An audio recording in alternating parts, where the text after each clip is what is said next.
that Hair was for life. If that makes sense. See, that was a bit of a spin. I'm not sure what that was, but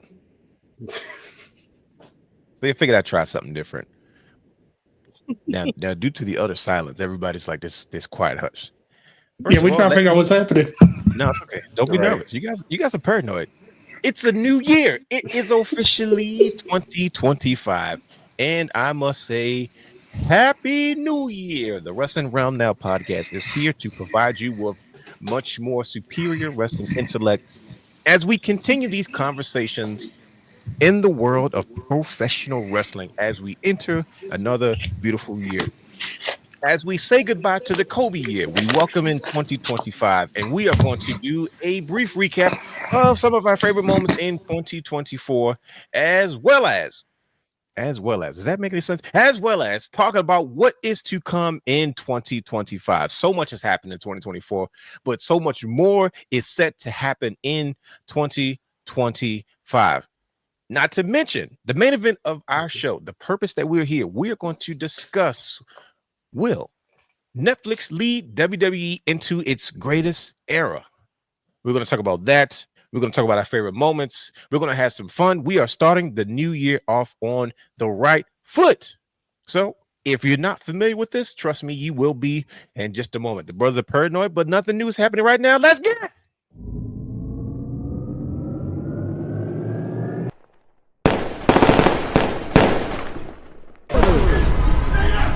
Houston, we have a problem. Yes!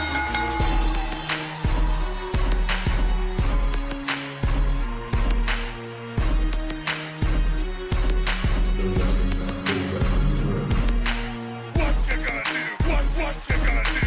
What you gonna do? What you gonna do? What you gonna do? What you gonna do? What you gonna do? What you gonna do?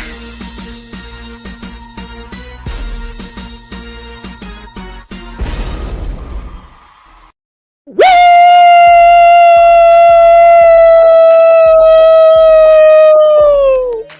Oh yeah, that came from the lungs. Welcome to the Wrestling Wrealm Now podcast, where we take a deeper dive into the world of professional wrestling. Now, I am your host. I am still 6'12", according to Brother God, the realness himself, the real Wayne Allen, in the building for 2025. He is your host, the super producer, has a third Brother Hugh, A to the A to the S, T to the H to the E, 3 to the R to the D, back in the building in 2025. And he is your host, not just any guy, but the curator of championship culture. Not just any guy, but the belt guy, Brandon, the guy. That's a lot of guys in the building in 2025. And he is your host, back by popular demand, the big man, the heel, the curator, the creator of the Wrestling Wrealm, Mr. Steal Your Show, still in 2025. Hollywood.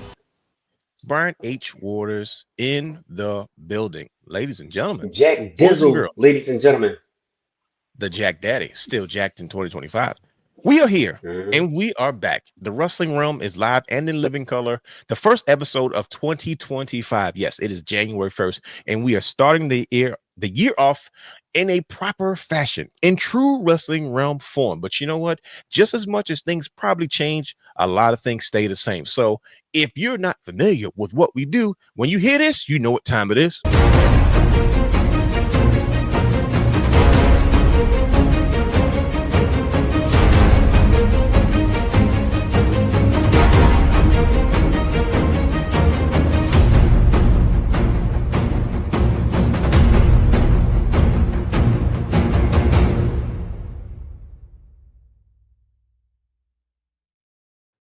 That's right, ladies and gentlemen. When you hear that, you know that we are going to talk about the latest and the greatest addition to the Wrestling Wrealm, known as championship culture, where every belt has a story. And if you're not familiar with every belt having a story, you are missing out, because championship culture, created by Brandon the Guy and producer Brother Hugh has the third. They take everything championship culture related and they embody it up, and they have conversations and they give it to the people in a way that they have never seen it before. Season 3 is well underway. Season 1, Season 2 can be found on youtube.com/Wrestling Wrealm playlist championship culture. And if you want to catch up on every episode of Season 3 up to this point, head to youtube.com/Wrestling Wrealm playlist championship culture as well. Now, this particular episode was a very special episode as we wrap up 2024. But I will let the brothers of championship culture do you the service of explaining to you what exactly this episode was all about. Brothers, take it away. Oh man. Yesterday we did a top 5 and only the way championship culture could. It wasn't just a top 5 with 5 belts. It was a top 5 championships that were released in 2024. You can see why it made the list. Some honorable mentions as to why 2024 was the year of the belt. And we put some breadcrumbs, or we planted some seeds, as you know, the Triple H does for 2025. So let's see if some of these things people have been paying attention to. What say you, Hugh? What did I forget? Nothing actually. You hit it right on the head, man. Like straight up. You surprised me with this episode. Why is that? Why is that?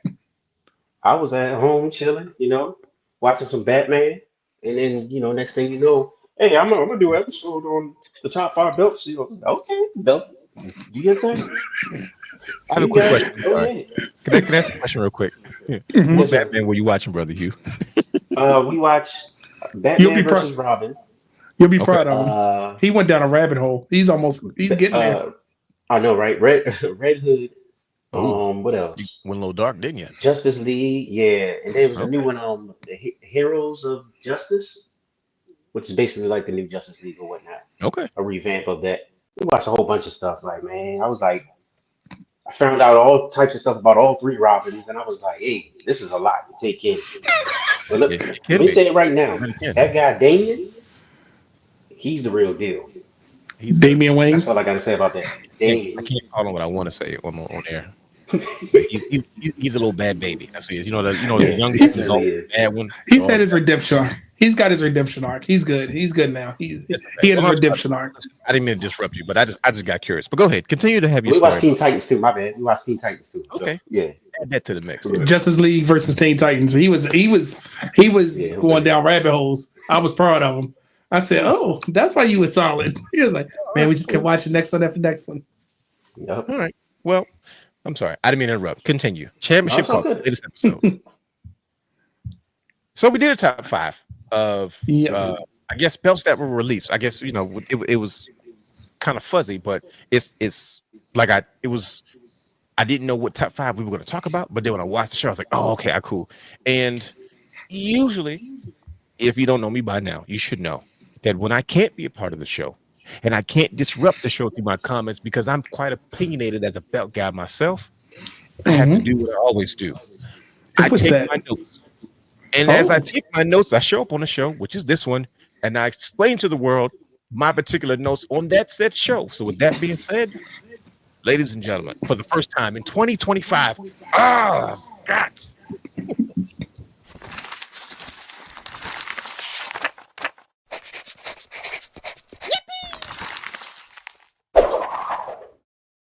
I love that thing. Yep. And all the way into 2025. Now, surprisingly, the show was straightforward. It was straight to the point.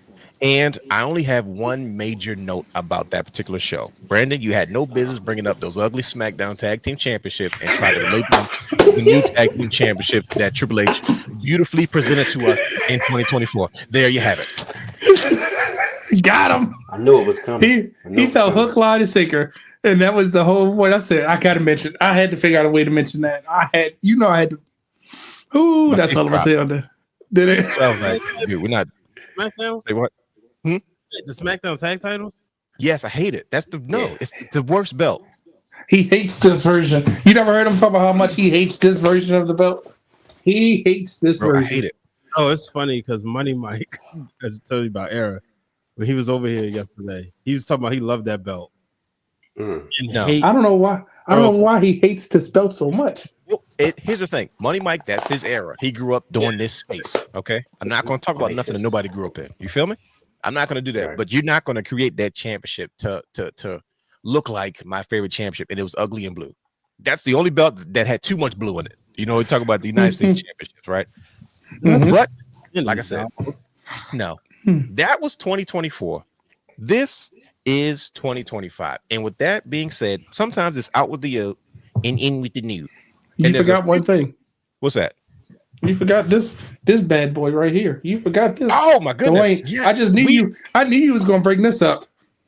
We skipped I it, just- and I was going to bring it up. knew- I was going to bring it up in our segment when we recap 2024. But since you brought it up now, we can talk about it.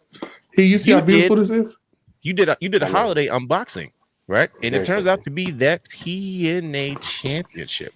Thing was now that was number one on your list as far as belts that were released this year that the world gave us. Surprisingly, not by Triple H. Triple H, Nick Khan, Tag Team Champions of the World, the WWE. They did a lot this year, but TNA. First of all, the return of TNA. I'm not going to dig too much into it because we have to keep going, and it will be highlighted as the show continues as we move into it. But yes, that beautiful thing that you now correct me if I'm wrong. This doesn't belong to you. No, not at all. This isn't mine. Okay, This isn't mine. It was a Christmas gift. Will Who's it you belong to? will you get your own version of this? He already has it. Oh, okay. There it is. I do not. I do not. I do not have my own version. I don't have my own version of it. Breaking news. He has something coming in for sure. Why do you Okay. think I have something coming in? Because if you give one away, you always get like 3 of them coming in. You said what? True. You said what happened? You don't order I said when belts you give- one. I said when You you give order- one away, you always have like 4 of them come in, bro. 3 or 4 of them come in. Yep. That I don't believe it. that Teenage Championship was probably the first one that came in. He said, all right, well, whatever belt was coming in first, that's what that unboxing was going to be. That's my theory. And that's how I'm going into 2025, which is that prediction. But yeah, that Teenage Championship, excuse me, looks absolutely gorgeous. Now, I'm a stickler sometimes when it comes to these belt makers and how screen accurate they can get these titles to be. But that thing's an absolute beauty. I saw it and I was like, oh yeah, that's the one. Oh yeah. I just gotta show the center plate again. Yeah, it's beautiful. Yeah. It's Nah, just it looked good size. It reminds me of my Wrestling Wrealm Championship. Look at that. It's a beauty. mhm. But yeah. So, and like I said, for people who may not have missed it, like I said, every Tuesday, 8 p.m., youtube.com/The Wrestling Wrealm playlist, championship culture. Go back and watch the holiday unboxing with another guy wearing a Santa Claus hat. Looks so happy unboxing champs. That's why he's in his happy place. And he was no different this holiday season as he got a chance to unbox that beautiful, absolutely gorgeous TNA World Heavyweight Championship. But like I said, that was 2024. Real quick, there's actually a story behind that belt. I'm gonna share it with you real quick. Do tell. Before during the unboxing, as it was playing, Brandon called me and was like, "Look, are you watching?" I was like, "No, I'm not watching." Because this is what happened earlier that day. I was calling him and he did not answer the phone at all. So I was calling him to cuss him out, right? Oh, yeah. So then he called me back during the show. He was like, "Watch the show." I was like, "All right, I'm busy right now." He said, "No, do it right now." I'm going back and forth, but I'm like, "I can't do it right now. Leave me alone." So he gave me the timestamp and he said, "Go ahead and watch it." And then I heard him say, "All right, yeah, this is Brother Hughes belt." I said, "Okay. All right, I'm gonna chill. My bad. I'm sorry. My bad, dog. You got it." Wow. But that's the story behind the belt, But yeah, he got on my nerves that day. I was definitely about to cuss him out, serve him up something real proper like. And see, look, he had Dolph Ziggler's arm candy waiting for the unboxing. Right? Huh? Yeah, he didn't see it. Yeah. He didn't. And the crazy part is he usually gets the is that me? Uh-oh. Y'all hear feedback? Somebody's volume was up too high. Is it me? He usually gets the clips of the show, but I purposely didn't send him that clip. So he had no idea what was happening. And then Justin texted us and was like, "Who's cutting onions?" or something like that. And Right. he I'm didn't like, know what what you was talking going on. about? So- yeah, it was definitely a surprise. Well, I it's a great appreciate it, way. brother. And matter of fact, we'll just put it up there. Look at that. So if you want to see this, look at this one. Santa guy. Look at him. Look how happy he is. That's somebody who you knew was getting a championship belt for the holidays, even if they weren't keeping it for themselves. So there it is. So, like I said, go back and watch all those shows that you missed, Hey, bro. and just see how the Wrestling Realm decided to end 2024. And the Wrestling Realm did quite a few things to end 2024. We had a drop the mic moment from Brian H. Waters in this show right here, which kind of leads. Oops, wrong one. That's the wrong graphic. Which kind of leads to the conversation that we're going to have tonight. But we're going to hold off on that, is because we have to announce, even though we ended 24 on such a successful note, we finished our Kobe year. 2025, there is a lot more to come. Yes, everybody knows we did quite a bit in 2024, and 2025 will be no different. We have a few announcements. There are a few things that will be coming down the pipeline that, for those who may not be as familiar with what we do, we're going to expand. We're diversifying our content across the board. So, with that being said, I'm going to make a few announcements about some of the things to come in 2025 from the Wrestling Realm, starting with this. Yes, the Wrestling Realm documentaries. We are starting a documentary series. We have 2 in the works as we speak. 2 documentaries. We're content creators, we're video production students and specialists, and this is one of the areas where we wanted to tell a few stories. So this is the beginning of it. The Wrestling Realm documentaries series will house that space. So be on the lookout for some more serious tone content, some things that I think the fans will love to be a part of and love to see as we continue our journey. We've been doing this for over 13 years now, so it's been fun, but it's time to tell some of these stories about where we came from, where we're going, and some of the fun things that we've done in the past. Not to mention, we will be also increasing our vlogs this year. The Wrestling Realm is trying to hit the pavement a little bit more in all the things that we do, just to kind of let people in, so people know what's going on with us, because people can kind of ride with us and go along with these moments.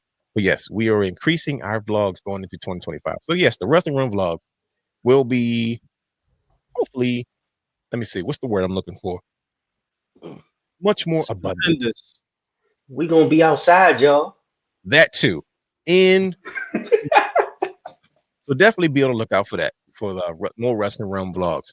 And also a new segment coming to the Wrestling Realm Facts. Most people don't know us, and as you can see, as we enter into 2025, we're trying to give people a chance to get to know us just a little bit. So every other week we will be presenting something called Wrestling Realm Facts, where each a member of the Wrestling Realm will just give a simple fact about themselves as a small tidbit, things you may not know. Like, for instance, Brother Hugh thinks that his Dolph Ziggler shirt, that pink and zebra stripes, is the best wrestling shirt of all time. That is a fact. Ever. See? Absolutely. And you will get all these things and more each if it's not each week, every other week, because the following week after Wrestling Facts, they alternate. It'll be something called Wrestling Realm Unpopular Opinion. That's right. Well, each member will state an unpopular opinion, and there will be no argument.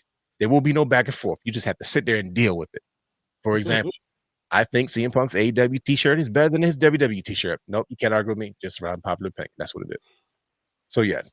And not to mention, also coming to 2025.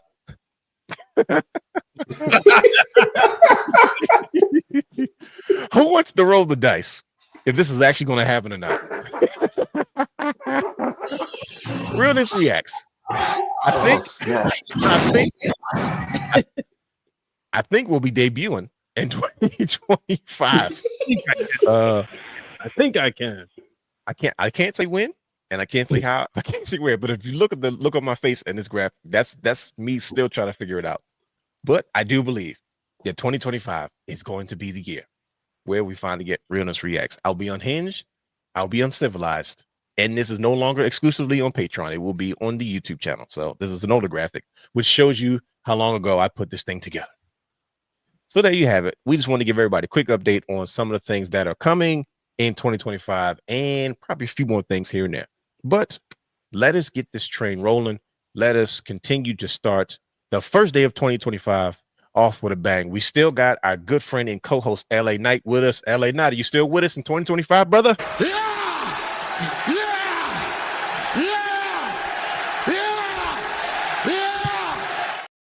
And hopefully he learned how to dress in 2025. Let's ask him. LA Knight, are you going to learn how to dress better in 2025?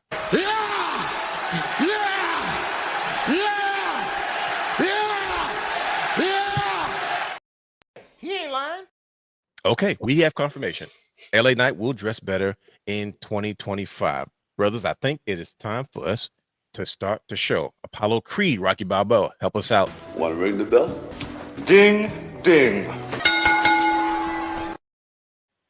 All right, every week we do a segment called What Did You Watch? Where the brothers sit there and we watch a lot of stuff that have a lot to do with a lot of wrestling. And it gets us in the right space mentally for us to have these conversations. And we like to come back and talk about it because that's just naturally what wrestling fans do. So 2025 is no different. We welcome for the first time in January, as we start the year off, the first ever of 2025. Brothers, what did you watch? Sponsored by SeatGeek. If you're looking to purchase tickets to concerts, live shows, sporting events, and more, head over to SeatGeek.com where you can use our promo code Wrestling Realm for any one-time purchase of $50 or more. That's promo code Wrestling Realm on any one-time purchase of $50 or more. What did you guys watch? Here we go. Who wants to go first? I know it's been 2 weeks, and I know a lot has happened. I know a lot is probably going to happen, but I watched it something still really seems good. fit. You watch who? Something really good this week. Uh-oh, I'm intrigued now. You making that evil face, like that's Yeah, that rubbing villain's his face. Right. Oh yeah, I watched the Finger Oh, how Poker clever. Queen. Oh my goodness, really? Yeah, Hollywood. How fitting. I mean, it was the anniversary. Okay, now tell us about that. This week we did a Nostalgia Freaks, and the moment was the Finger Poker Doom, and yeah, it was very, very still bad. Even though Kevin Nash said that was the draw to heat on Goldberg, because you know he was always like just dominant, so they needed him to chase. But Sure. you sit there and watch, like, we're not buying it. And shout out to Cal, he brought up a good point. He said, why would anybody cheer for Goldberg? Everybody that everybody thought was cool was in the NWO, so that's who they was cheering for. Kind of.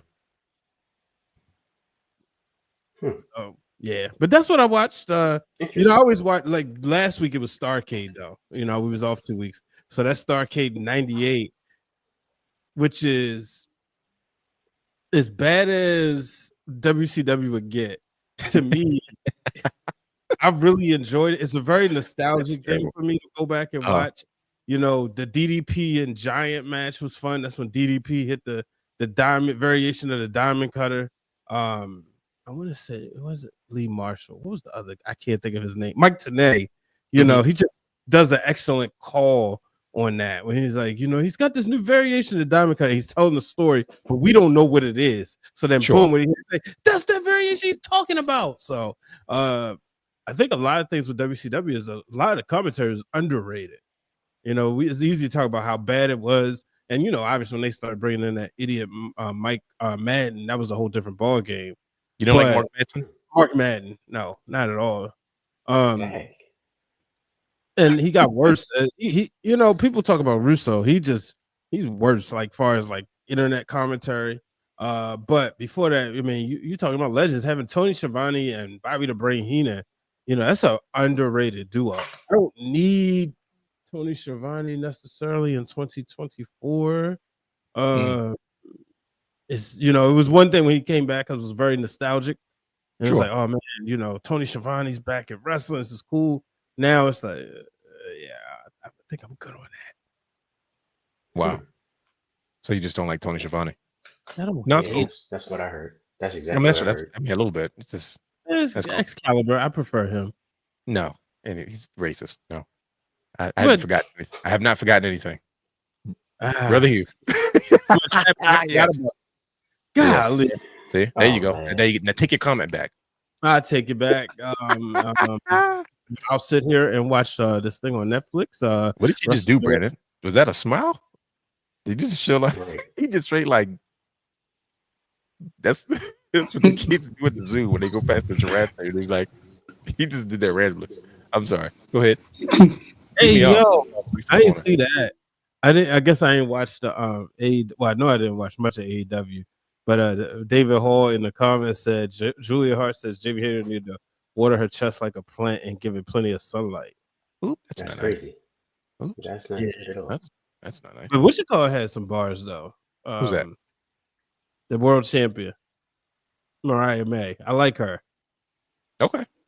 Yeah, I like Mariah May. And Got it. Mercedes is Mercedes. Well, good. We're saying some positive things about AEW. What about you, brother Hugh? What did you watch this week? I took a break from wrestling because I knew at the beginning of the year wrestling was going to get extra spicy. So I was like, look, I got to take a break, cool down for a second. Mhm. And I'm waiting, like I told you, I watched some Batman, some Justice League, Teen Titans, all that good stuff. But I also went and saw the movie Mufasa. Mhm. Awesome movie, very motivational. What'd you say? I was saying, don't tell me about it. Oh, I will. But yeah, it's a great movie overall. You should definitely go see it. And the backstory is like that. So yeah, definitely go see that. Got Hold it. up. You ain't watching no wrestling. No wrestling at all. Ziggler said that was okay. Nope. Hold up. I lied. I did see that Adam Copeland came back for the 22nd time, you know what I'm saying, in AEW. And he's Who, only Cope? been there like a year. You seen Cope? So Mm-mm. yeah, I Cope. mean, last time you saw him, he jumped off the cage and broke his leg. Right. Well, He we'd be came out with a lot of energy. Give it to me. we'd like, be all right, remiss okay. to, Was it anybody on that side? No, it was a pay-per-view, so it was filled up, wasn't it?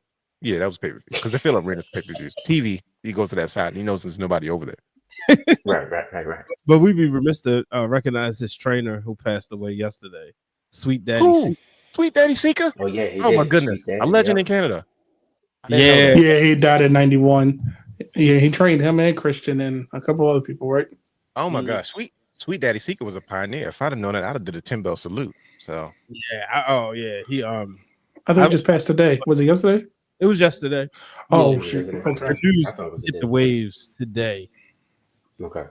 now Sweet Daddy Seeker was like I said, he's definitely a pioneer as far as people of color in this business, and him really literally moving to Canada for the sake of racial injustice and prejudice that he had to deal with. But it became a legend in the world of professional wrestling with highlighting training Edge and Christian.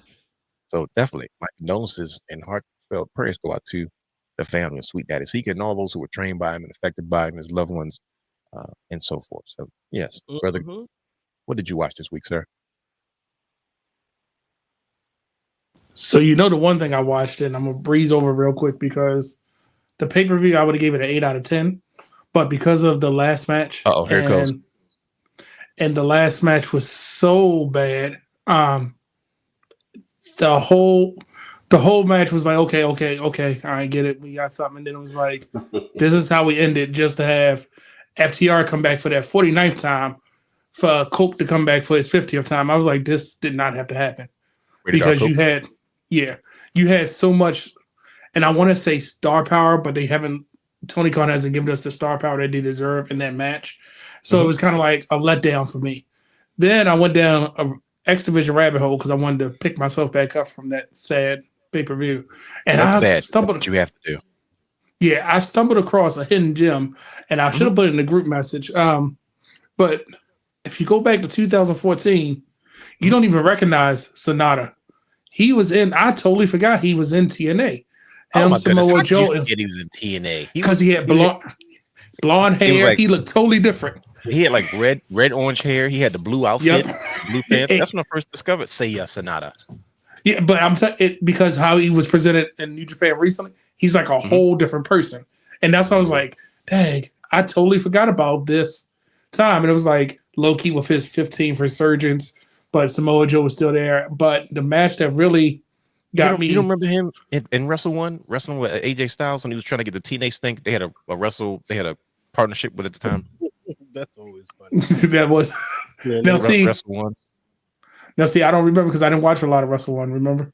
Well, see, nobody did, but that was the partnership, because it was. I don't want to say it was a new promotion, but it was like they were trying to get that promotion. I don't know if they even existence anymore, but I know he was the crowning, like the shining jewel, and they had that working partnership with TNA. So like that's where AJ went when he quote unquote got fired. He was the real TNA champion before he came back to fight Nick. When he had the black hair and the call it the Aces and Eight thing. But one match that I think that a lot of people seem to forget that really defined Samoa Joe was Turner Point 2005, when he first won I think that was his first time he won the X Division title against AJ Styles. And it was like, I think that was the start of a classic feud, and that's where it was really born. So it was like, I was impressed because the match, AJ has slowed down, but AJ hasn't lost a step either. Yeah, he's not doing spinal taps and all the crazy stuff he was doing from the top rope, but it's still AJ Styles and Samoa Joe. And I'm like, wow, this match is still as good as not only I remember it, but I feel like it was better watching it now. So that was what I watched. So go back and watch anything Samoa Joe, X Division, Eva Sonata, and TNA 2014. And I did watch the top 10 match, Kane versus Stone Cold. That's not the same Kane, is it? Okay. Full bodysuit Kane. Is that the same? Full bodysuit Kane. I was watching. I said, this ain't the same Kane.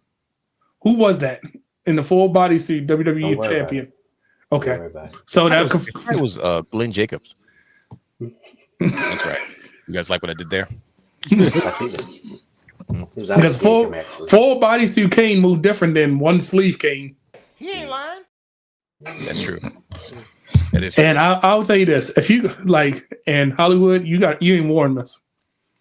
Why did we not realize back in the day that the crowd was so confusing? It's so much clutter because so many signs. I'm trying to watch the match while reading the signs. It was so much clutter. It was distracting. And every time, I lied to you not, in this match, every time Austin punched, the crowd went nuts. All you had to do was punch, and they were going nuts for his every move. And I was like, but he did disrespect the belt. Austin was very disrespectful towards the belt. He was always disrespectful to the belt, the way he was slinging around and throwing it. He threw it out the ring. He threw it out the ring to get out. And I was like, oh, that's the belt. That's probably why they did get rid of that one. What's so blue funny, strap. What's so funny is as disrespectful he was to that belt. He won it back at WrestleMania 15. How he was gung ho about getting that Smoking Skull belt back, and he literally chased it for the whole month of April. Mm. That's what happens when you abuse your belt, kids. You lose it and you have to chase for it. You're like, I want my belt back. Give me my toy. It's mine. I want to destroy it. Oh, you know what else I watched real quick? What's that? Dark Side of the Ring on Sensational. I only on who? Sensational. Oh, okay. I heard that one was good. But I'm nervous though. I told you, bro. I can't do Dark Side. Go ahead. Man, just watch it. Should I just watch the Sensational Sherry one? I don't. Can I ask you a question? Is it tragic? Yes. No, I'm not watching it. Nope. All of them. No. 90% of them. Which one? I watched one of them. It wasn't tragic. I forgot which one I watched, and it wasn't that bad. No. Yeah. You said who? The plane ride. No, that was tragic. That was a disaster. I felt guilty watching that because I thought it was funny when I watched it on the WWE stories. Little names make cartoons out of it. That was the narrative. They told they didn't lie though. They told the exact same story. Just that when you hear it from a victim, I was like, oh my gosh, this isn't funny. Yeah. She's still clearly affected by this years later. I was like, oh geez. That's why I'm not watching Dark Sides. Ric Flair's walking around there just serenading the women and this, that, and other. Versus when you hear somebody say, he came onto me, cornered me, and I did not want the attention. You're like, oh, this is not okay. Versus the cartoon version where he's like flipping himself and opening the robe and wooing. Brawl for all is not sad. You said who? Brawl for all. Okay. Yeah, I think that's when I actually watched. Wait a Brawl minute. for all. That one goes into story of draws, don't it? Yeah, but it's not like it wasn't about draws. You know what I mean? Yeah. Because they didn't have enough for a full episode, but they still wanted to tell his story. Sure. But yeah, look. I mean, stuff like, all right, for instance, right? Here's what you do. The day you decide to watch the Iron Claw. No. It's too soon. It's still, bro, it's been 40 years since David. Well, it'll be almost 41 years since David died. Don't try to use logic to get me to change my mind. But listen. You don't feel bad for this. I still haven't watched it either. I can't bring myself to watch it. What? I'm nervous. Go ahead. I just haven't watched it. Watch the Dark Side of the Ring first. Oh, you told me that. Yeah, the movie bad. Okay. I don't want to watch. First of all, Cause see, Dark Side of the Ring. that doesn't always solve my problem though. So you want to say, oh yeah, watch the Dark Side. So by the time you're done with the Dark Side, the movie won't seem so bad. right because the movie is going to hit you in the. It's going to punch you in the feelings. Did you? That's what it's going to do. Y'all never watched what's that DVD? The WCCW DVD, the World Class. No, Right. never watched that one either. Oh man. Okay, how about this? Ready to Rumble, the WCW movie is on Tubi now. Okay, you've not seen it, Brian H. You haven't seen it? Years ago, not enough to remember it. Brian H, I need you to go watch it. You should go on Tubi. Please go watch it. WCW, watch the WCW movie Ready to Rumble with David Arquette. Okay. No, you watch that because we did on Fan Club, we did a movies review, and the one I couldn't get through was Nacho Libre. Not that I couldn't get through it, I just ain't have the time. Nacho. Here's the thing. If you watch Ready to Rumble, I will watch the Dark Side of the Von Erichs. Okay. Is that a deal? Yeah. And then we're gonna follow up and we're gonna talk about both movies. And I want you to tell me how you think that movie held up, because a lot of people criticize it. It doesn't hold up now. Ready to Rumble, of course. I remember it's funny. I saw it years ago. I was like, okay, this is funny. Yeah, it's not as funny to me now at this age, because I was like, ooh, this is a little bit much. But but it was like, but it's still fun to me. And it's a wrestling movie that you have to watch. All right. Look, you look reluctant. Yeah, you look reluctant to watch it. I want you to, if anybody out there who's listening or watching, please tell me you've seen. Can somebody notify me that they've seen Ready to Rumble with David Arquette, the WCW movie? I want everybody to tell me how they feel about it, and I'm going to follow up, and I'm going to be asking you all personally. So I'm taking social media names. Put it all on social media. I'm looking for it. The real Dwayne Allen 24. Yeah, how you feel about it? Please do, because I need to know. Because Brian H is reluctant to watch it, but I need you to watch it. I want you to watch it. It's not a long movie. It's very silly. It's very campy. It has the World Heavyweight Championship in it. It has the big gold in it. Yeah, it's not even gold. It's reversed. It's silver. Yeah, it's silver. I was like, oh, look at this. I have the wrestler on DVD. The wrestler was good. That was a good movie. Yeah. I watched Chris Van Vliet's interview with R-Truth today. I watched his Mustafa Ali. Yeah, say it right now. Yeah, Mustafa Ali. Yeah, and I don't.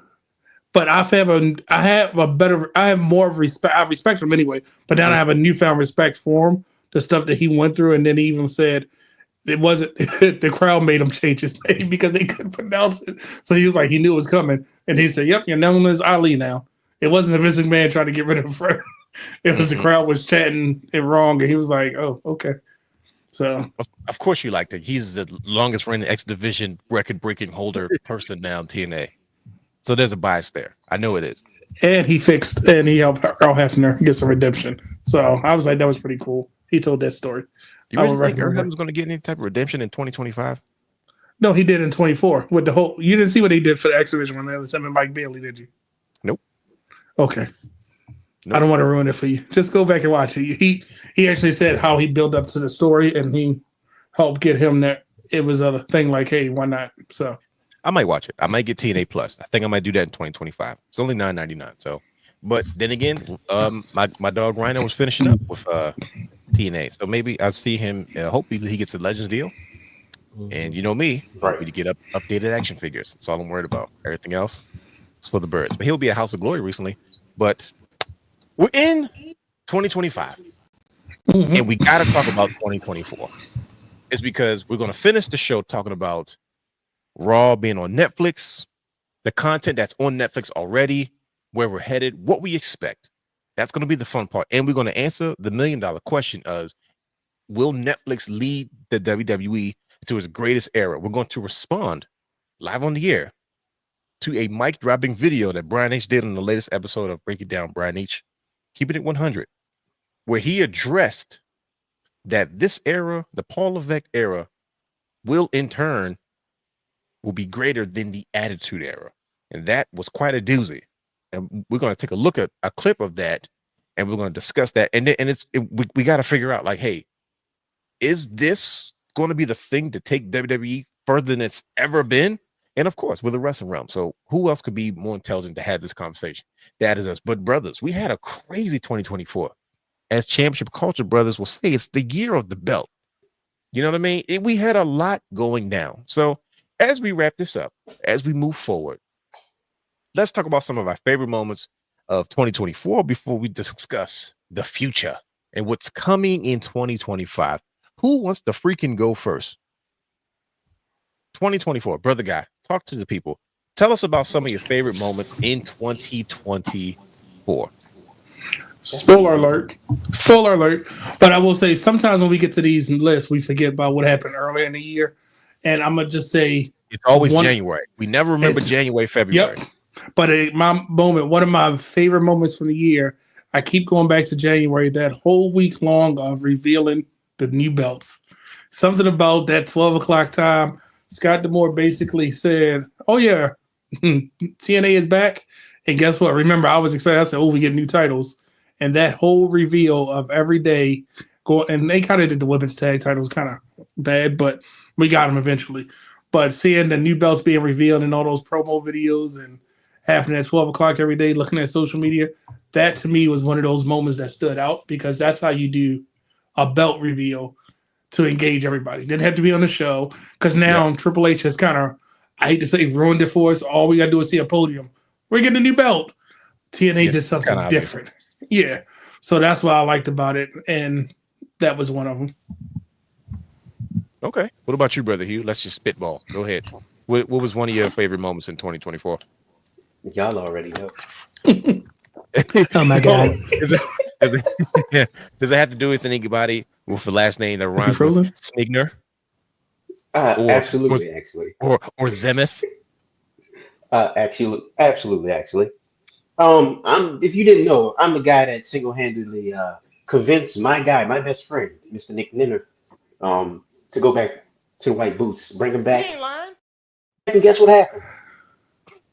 He coordinated with the global title. I told him, I said, look, bro, you about to go to Japan. You about to win this title. I need you to bring back the white boots. You got to coordinate.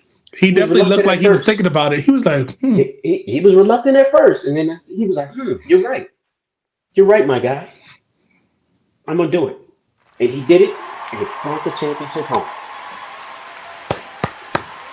That's my favorite. You single-handedly brought back the white boots, thanks to Brother Hugh. Yeah. Y'all welcome. mm-hmm. What about you, Brian H? What is one of your favorite moments of 2024 that you enjoyed? Man,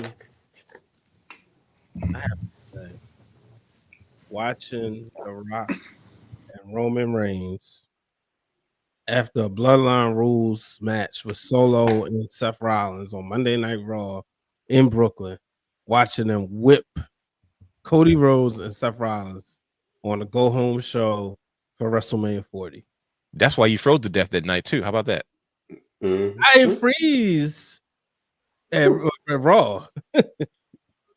Oh yeah, I guess you got a point. I'm talking about I'm talking about not night one. No, your favorite area, worst WrestleMania, greatest WrestleMania of all time. It's night one. Like out of this 2, 4, 6, 7, 8 WrestleMania nights, night one of WrestleMania 40 was the worst. It was freezing. What's wrong? You had a bad cheesesteak? No, but I don't eat cheesesteaks in Philly. They better than Baltimore. But that's your favorite city. I don't understand why would you eat one in your favorite city? But like I said, the go home show. Okay. Yeah, the go home show of WrestleMania 40. And I think the word Dwayne Allen is frozen. No, sorry. I had gotten an alert. He was concentrating real hard. He was focused, boy. He was like the excellence of execution. I'm sitting there like I didn't break character. Yeah, but yeah, that was it. Go home show, Monday Night Raw, watching that show close out. Just also like being there to hear the Rock music and everything, you know. The final boss. See, because I mean, it's seeing wrestle, but you got to get the whole package, man. You got to be in the arena when the Rock cuts promos. That's a thing now. You know what I mean? I think as we get older, you know, we kind of appreciate that. Just like I I remember you talking about a couple of years ago, it was the Undertaker's entrance. People like, I just got to see him come out because it's something you have to experience before, Yes, we weren't going to experience this ever again. But absolutely. But yeah, 2024 was filled with so much, so many surprises, so many debuts. We have, I got quite a list though, but we're talking about like the feuds itself. Cody Rhodes finishing the story, one of the most monumental and historical moments in the business of professional wrestling, and what it entailed, what it meant, what was attached to, as well as what it would lead to. Things like Jacob Fatu and the Gorillas of Destiny, Tama Tonga and Tongaloa, making their way to WWE after so many years. You talk about the blood feud between CM Punk and Drew McIntyre, something that just resets the standard of what a Hell in a Cell match is and what it has to be going forward. Just the remarkable storytelling that they did and had as a feud, and how it was masterfully executed. Seth Rollins, we call him the MVP for a reason. He has always been the flag bearer. He has been the defender of the brand. He had a problem with Cody Rhodes. When Cody Rhodes left and had something to say about WWE, he was the first one to stand up and say, "You don't belong here. I'm the king." He had a problem with CM Punk, as we see now. When CM Punk left, he says, "You left when things got tight, and I'm the one who carried the flag. I held things down." And he's a defender of the brand, and I respect that about Seth Rollins. And the role that he played, especially being the new world heavyweight champion, and then everything he did to encompass how important he is to the company, man. Seth Rollins being the MVP, even down to the New Day breakup, something that after a decade, I don't think anybody expected to see. But there's a new thing in 2025, and it's called New Day heat. Because anytime these guys show up on your TV screen, it is immediate booze, and it's almost on the levels of Dominic Mysterio. So I think, Dominic Mysterio, Vicky Guerrero, New Day is probably next. But we'll definitely see what's going on next week when the New Day takes on Rey Mysterio and a mystery partner, allegedly, on the debut episode of Monday Night Raw, officially on Netflix. We talk about the debut of the Wyatt Six, the tribute to Bray Wyatt, Bo Dallas coming to life, Eric Rowan, Nikki Cross, Dexter Loomis, and Joe Gacy, kind of reinventing themselves and showing that you can bring the level of horror stories that they grew up on to life. That shows up, just their debut. If we leave everything else out of it, the storytelling, all the things that came with it, but their debut was monumental, something that I think they obviously made Bray Wyatt very proud. And I'm sure they were all elated to be a part of it, man. We talk about the introduction of women's mid-card titles. It's been a rumor and a conversation for years, and we saw it show up in NXT, and then we saw it show up in the WWE on a grand scale. And there are two championships that have such strong lineages on the men's side, and now they have paved the way for the women to have those same opportunities as we move forward. We already have our Women's United States Championship, and then with the debut Raw, we crowned the very first women's intercontinental champion, which is amazing. We have the advent of main event Jey Uso. The Usos have fought long to separate themselves as individuals, not because of their relation with each other, but the stereotype of just being twins, of just being the tag team, of just being, we can't tell who is who. We got two major stars out of it, thanks to the bloodline, thanks to Roman Reigns. And Jey Uso, main event, Jey Uso took that to the next level when he won his first singles title in the Intercontinental Championship, which was only appended by a rising star in Braun Breaker, which would eventually go on to recapture that title as Jey Uso went to handle some bloodline business. We also talk about just the rise of Solo Sikoa, the man that grabbed the flag, the Ula Fala, once Roman Reigns fell at the hands of Cody Rhodes and The Undertaker. You okay, Brian H? You okay? Yeah, I just want to make sure he was good. But Solo deciding that he was going to be the one who didn't talk as much. He was just the muscle. He decided he was going to uphold the standard. He was going to be the leader, the head of the table. He created his own bloodline. And like I said, it brought us the Samoan werewolf, Jacob Fatu, someone we felt long deserved to be in the WWE, but finally made his way. So much that what else happened in 2020? Of course, you got the rise of a young superstar like Bronson Reed, someone who was cut and was brought back, and just his feud with Braun Strowman, he kind of caught everybody's attention. And then what he did moving forward with Seth Rollins, And then, of course, his involvement with the Bloodline War Games. And it's unfortunate that he got injured. You know what I mean? He's going to be out, so he can't get his moment at WrestleMania. But I mean, this young superstar has been making a name for himself. He made it very clear, hey, you guys aren't paying attention to me, so I'm going to make you. And just the rise of a young superstar like that is a big deal. We talk about Shinsuke Nakamura and Pro Wrestling Noah. Pro Wrestling Noah is probably, I don't say direct competition to New Japan Pro Wrestling, but it's almost an alternative that has always been a little brother to the massive history of New Japan Pro Wrestling and All Japan Pro Wrestling. But Shinsuke Nakamura has contributed so much to that brand as their partnership with the WWE is getting strengthened. We have Omos there right now, who is I believe he's one of the tag team champions right now. Yeah, he won his debut, which is a big deal, you know. And even Shinsuke, I watched Shinsuke Nakamura's presentation when he came to the ring and how they played him out. I said, I have not paid as much attention to this. I said, but I'm going to now. You know, I see my guy Yoshitatsu was out there with Omos and them earlier, and I remember what's his name? He's in Seiya Sonata was somebody that was synonymous, you know what I mean, with Pro Wrestling Noah. That, but you know, so when he jumped ship, it was a big deal. Kenta, you know, when Kenta jumped ship to New Japan from Pro Wrestling Noah, that was a big deal. So that partnership is a big deal when we see the beginning of the global takeover with WWE and pro wrestling as a whole. We talk about the rise and fall of the Judgment Day, right? The way they started in 24 versus the way they ended, and the superstars that came out of it, how they kept that brand alive. There's so much that happened. man. Dom Mysterio just unbelievable talent. Liv Morgan versus Rhea Ripley. I mean, a feud that will almost last forever. It's going to be written in stone as one of the greatest feuds in WWE history. And it leads us to almost today, the announcement that WWE is officially leaving network television with Monday Night Raw, the longest reigning episodic television show in history of TV, and moving to a streaming platform, Netflix, going live on Mondays starting January 6th. I only named half the stuff that happened in 2024.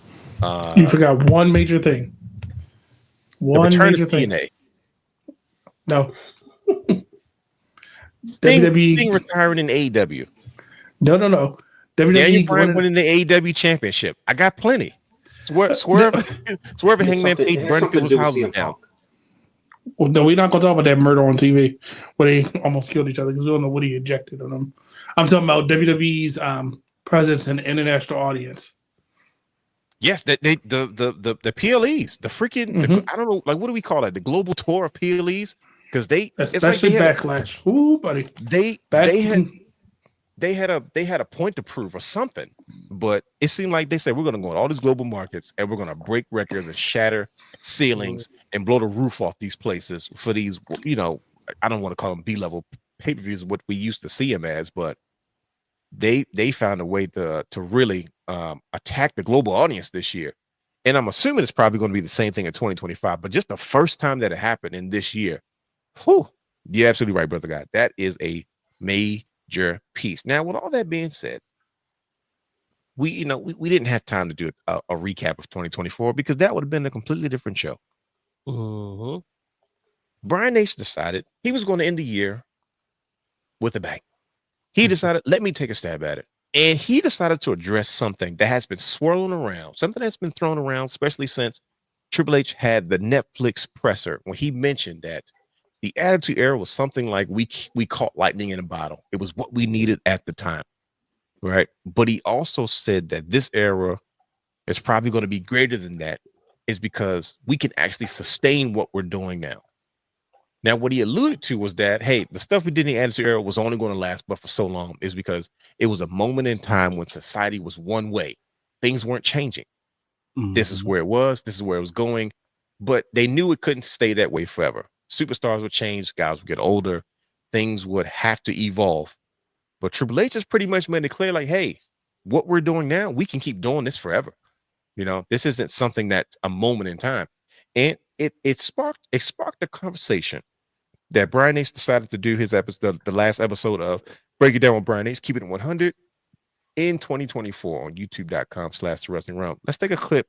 Let's take a look at the clip of one of the comments that Brian H had to say in regard to what this particular show is talking about when he went ahead and said that this era will go on to be better and greater than the Attitude Era ever was. And I heard that. I'm sorry. Go ahead.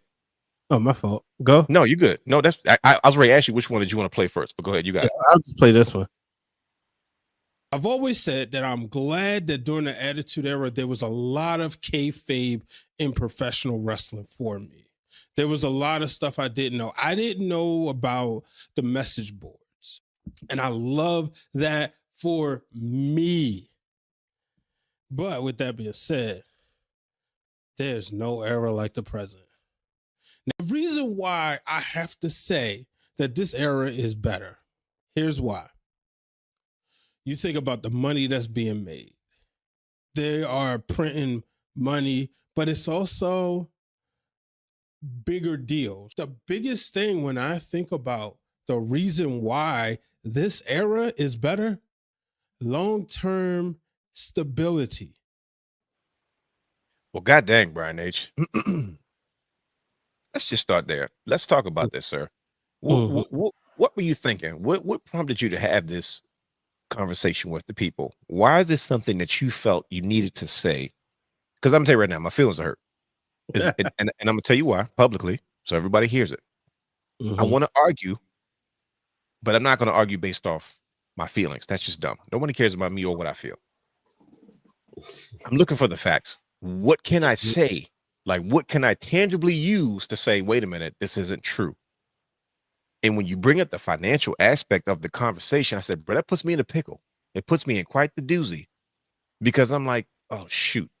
The one thing that the Attitude Era had over every other era, with the exception of the Golden Era of the 80s, was the record-breaking numbers, right? We talk about the numbers, the money, the draw. That's always been the lifeblood. We talk about this. That's the lifeblood of any professional wrestling organization, right?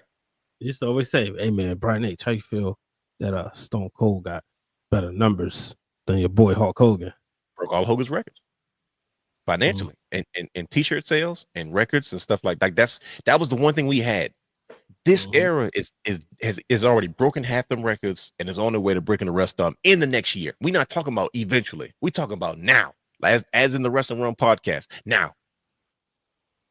Like, and I was like, yo, what am I going to say? And I was like, and I had to sit back. I said, I'm gonna wait, because I knew we was going to have this conversation, because now we get to have it face to face, because I need to get to the bottom of this, because I don't know how to feel, because I want to argue and I feel like I'm going to. But it's hard to, when the people who ran the Attitude Era, they have the cheat code, because they have the blueprint. Yeah. And I think they figured it out. Like, DX is running the show now. What am I supposed to say? So good to tell us what came across that you decided to have this conversation, that you decided to kind of bring this to light, and then we can go from there. Yeah, I was taking a ride, and I heard JBL talk to Conrad Thompson about just the business and how much fun they was having. And he said, they say, some say this era is, he said, I came up in a great era, the Attitude Era, we did this, shoot, some are saying that this era is even better than that. You can make an argument. And it was like, they kept going with the conversation, but I was thinking like, nah, wait, there's more to that. So as I'm driving, I'm thinking about why. And part of it is, WWE, having the greatest wrestler of all time right now, the new Mr. WrestleMania, back to back years, the most main events, but the numbers, right? And I was thinking about the records that Roman Reigns is breaking. Then for a guy like Cody Rhodes to come in and doing what he's doing, and they're all doing this, and every time you turn around, you see people like 10 years ago, for instance, who's paying $400 for a jacket? People are paying for them Cody Rhodes jackets. You know what I mean? And then you think about the partnerships, and I'm like, to get Netflix, that's a huge deal, because as people have gotten away from cable television, who don't have Netflix? So for WWE to be there, that's this is a slam dunk. You know, like it's definitely a slam. Like the Attitude Era, the biggest thing I thought about too was the audience got older. If you really think about it, True. once Yeah. UFC became a thing, it was all about all the 18 to 35-year-old demographics wanted the UFC. So Vince McMahon was smart enough to realize that and, you know, say, all right, well, shoot, it was always kids and from the jump. That's what, if, you know, parents are going to spend money, they taking their kids to the show. So let me hit that targeted audience. But this audience, so that's what kind of made wrestling kind of dial back a little bit. So again, not sustainable. This one is sustainable. And then the way the pipeline of wrestlers, you know, you got guys that you can look at Obafemi and say, okay, you know what? That's a guy with he has the right attitude, he has the look. He's going to main event WrestleMania someday. You look at the women, you look at a claim. You making that claim already, buddy? Yeah, absolutely. Okay. You know, you look at Roxanne Perez, another one. Okay. She's a veteran already at 22 years old. She's going to main event a WrestleMania or yeah, she's going to main event a WrestleMania. You sure are throwing around that main event WrestleMania tag a lot? Because that's the standard, right? It is. That's those big shoes to fill. And even if they fall short of that, you know, it's because of what WWE is doing. It's a huge thing. You know what I mean? They have people that they can market. If you're able to market your B-level show, WWE didn't market Shaka Saturday Night the way they can market NXT. You have a whole developmental show that's on network television. So, and then you got a pipeline from the WWE ID program to, well, they don't have Level Up necessarily, but just say the Performance Center. Right. You know, yeah. a whole pipeline. So I'm like, oh yeah, this is way more sustainable. So that was the biggest reason. So like I said, hearing JBL kind of like casually say it, I said, no, it's some more that has to be added to that. Whew. Yeah, that's a lot.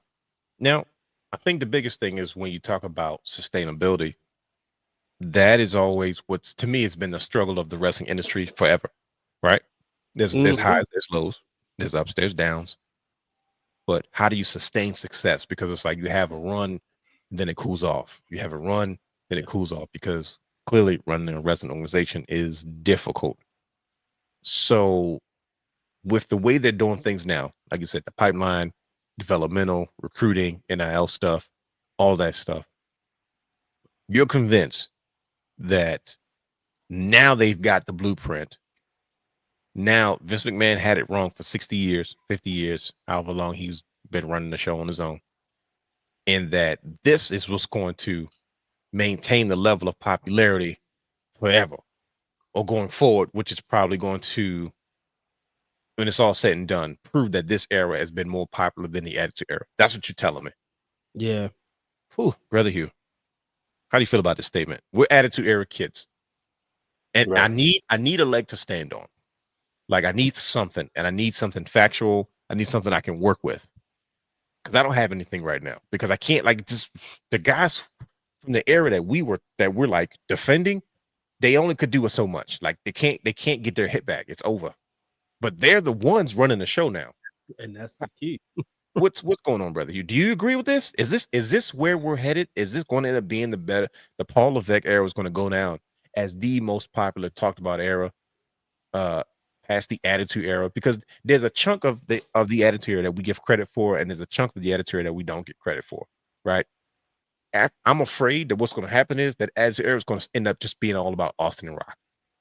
You're not going to hear about everything else in between, because it's like the Attitude Era, that whole time period. Now it's like, okay, Austin Rock, what else is an Attitude Era again? Because they're too busy talking about what's going on now. We never liked the product now because we were always reminiscing about what happened before. During the Ruthless Aggression era, or as the forgettable eras we called that decade, you know, kids love it because as a kid, you know, you're going to go with what you grew up with. But for us, we were always comparing that era to what we grew up, because that was still the most popular era. We're in a different space now. Do you agree with this, Brother Hugh? Because I'm trying to figure this out. Boy. As much as I want to disagree with it, oh geez, I gotta agree with him, because you gotta think about the resources that the industry that Triple H and the WWE have right now. That's a big one, They bro. had That's a huge one. they had the blueprint already Mm-hmm. from multiple generations, from multiple eras, right? Right. Yep. And what's one thing that you always have to do in life in general? Evolve, adapt to time, right? Facts. Absolutely. Now you have things such as social media that you can utilize to bring more eyes to your product. Right. Brian said something about the streaming. They're one of the first major companies to do something like that as Yeah. far as in the streaming business, right? Since the MLB Network and stuff like that, they got an award for it. Yeah. Absolutely, absolutely. And I believe we alluded to it and on a previous episode of Wrestling Realm, the development of the superstars. It's Yeah. not Attitude Era was so chaotic, and I keep going back and saying that it was so chaotic. But we had our handful of major superstars, and then you had like everybody else. Now it doesn't seem like that for me. And Hmm. when I look at it, I'm like, all right, cool. It's pretty much a level playing field, especially on the women's side. Oh yeah, absolutely. Oh Anybody my goodness. you can What? you can you're right. You can call anybody up at any time and insert them in, like brother Brandon said this a long time, and I'm gonna send it to him and let him take it further. But it's it's an amazing time to be into wrestling right now. I mean, everything is evolving. Like I said, you're utilizing all your resources, social media. You're making money. All these belts, they keep dropping belts. They just dropped another John Cena belt, man. Yeah, Brandon Johnson says it all the time, man. They just Yeah. robbing us at this point, taking that money. you know. Mhm. But I love it. So I mean, I kind of have to, agree with Brian for Dang. to be Oof. honest. Another one bites the And dust. like All right. and like you said, Mhm. when you think Attitude Era, 9 times out of 10, people only think about Austin Rock and maybe DX. It's That's getting it. to that point now. That's the part I'm nervous about. Yeah. Because think about what Brian said. We're getting older. So like one generation has already moved away. So the 18, 20, 25-year-olds, they're in their 50s and 60s. Wrestle was just something. You know what I mean? They're not talking about it. Like we were the kids, and now we're the grown folks now. I'm like, wait a minute. Where's 2.5 generations before us that's not having this conversation anymore because they're past having conversations. They live in their lives. We're the ones having a conversation, trying to keep it. So what happens in a few years when we've moved on? Not us, clearly, because I'm gonna be talking about wrestling until my hair falls out. But Right. our generation is not gonna be around to defend it anymore. You know what I mean? You're gonna have a bunch of ruthless aggression kids, and then you're gonna have this era of kids coming up. And I'm like, are people gonna still say the same thing? You know, there was a time in the 60s and 70s. If you asked everybody who was the greatest basketball player of all time that played, they told you it was Kareem Abdul-Jabbar. Mhm. Like like if you watch old clips, they'll say the greatest. Absolutely. When he retired, they'll say to the greatest basketball that's ever played the game, because that was the pinnacle of what a basketball player was. He was tall, he was 7 feet, he held a scoring title, won championship. They literally said he was the greatest basketball player of all time. And then Magic Johnson and Larry Bird came up, and that conversation began to change. And then not too long after that, Michael Jordan came up, and then now people started looking at that differently. So that whole generation of people that said that Kareem, Luke Gallows just dropped Matt Jackson. That whole generation started to say, hey, nobody was talking about Kareem in that conversation anymore. It became all about Magic. It became all about Michael. And then after a while, when Kobe and his generation came out, it was less and less about Magic and Larry. You just kept hearing about Michael, and then everybody else was behind Michael. And then LeBron James comes up, and now the argument is they don't even talk about Kobe or T-Mac, and it's just either Michael Jordan, he's still the standard, and LeBron James. I feel like that's the era that we're going in when it comes to professional wrestling, and it's hurting my feelings, brother guy. It's just more opportunities to bring viewership to the product. With the introduction of the production, you see the presentation of it now. Yeah, it's the ridiculous. storytelling, like, and it's sustainable. They're bringing the little interest thing, do a superstar interest thing was something they did at WrestleMania or conventions. It's outside of every pay-per-view now. Oh yeah, before you go into the show, go do the interest thing. That's what I'm looking to do. So the videos for Fanatics Fest, and I remember I was right there when it was. You just like, why is everybody? All right, you knew somebody's out there. It's Triple H, and when I said again, that was He's the current wrestler there, right? Yeah. That when it was a whole thing of sports, right? And it says Sports Comic Con. So you had Tom Brady. You could go throw footballs. You could go shoot basketballs. But the majority of the audience was pro wrestling. That right there lets you know it's on a different wavelength. Especially when you're going toe to toe with other sports. You know In what I New mean? York City. And the Jacob Yeah, Johnson. in New York. In New York, brother guy, round this out for us. Is there something? Is there an argument that can be made? Do we have anything tangible as a generation to say otherwise? Or is this something that we're kind of doomed? So I agree with everything that has been said, but I want to give you something to think about. When you say realness, that we're only no. That's listen, the problem. You're gonna disrupt me again. I'm gonna disrupt you because no, I'm gonna make it worse for you, and I am because you know why? You said we keep talking about the attitude era of Stone Cold and The Rock. Mm-hmm. We were doing the same thing during that era that our parents and the oldest people were doing. Were saying Hulk Hogan and Ric Flair because that's all they remembered. Right. So now, remember, I said it late 2023. I said it. 2024 was going to be an exciting year for wrestling fans, right? I said 2024 was going to be the most exciting year, right? Yeah. Because now in 2025, one thing that we don't realize, Netflix is available to everybody. No matter where you live, you ain't got to work. Think about this. Let's say January 6th happens. Right. The match is about to happen for the Ulafal. The rock music hit. How many people are going to surge and go turn on Netflix at that moment to say, let me go back and watch and see what happened in that moment? It's going to be the most streams because what you don't realize, The Rock said in his tweet, and I'm going to just paraphrase, Red One did bomb. It had the most streams on Amazon.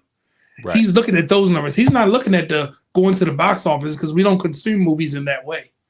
He said, no, it had the most streams on Amazon because they released on Amazon. Bro. How much? So, that's crazy, brother guy. I'm sorry, I didn't mean to cut you off, but that's ridiculous because that needs to be a key point.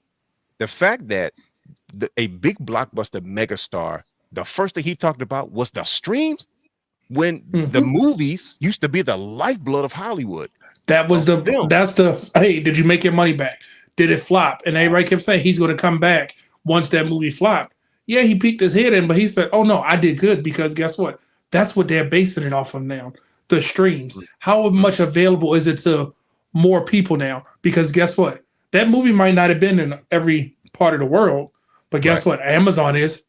So now we have Netflix for 2025 where, and I said it, I'm nervous for Netflix because we've already seen previews. I showed you all the stuff they already have. It's just Raw related. And it's like top 10 this. If you're not a wrestling fan, when you click on Netflix, you're going to see Cody Raheem, Bianca Belair, and Roman Reigns, the first thing you sign on to, coming January 6th. If you don't know anything about it, they pick 3 people that somebody can relate to that's going to click on Netflix. Because the casual fans are going to say, oh, who is that chick in the corner? Let me go figure this out. Wait a minute, who's that guy in the front? Oh, wait a minute, ain't that The Rock's cousin? Casual fans are going to try to make a, and they did the smartest thing. Go back and watch all of 2024. Watch all of Raw. Pick any Raw that you want to get caught up on it. You could binge watch Raw. But what I'm going to say, and I'm going to say this because I want to end on this note. This era probably won't be named because this is going to be our standard of wrestling from now on.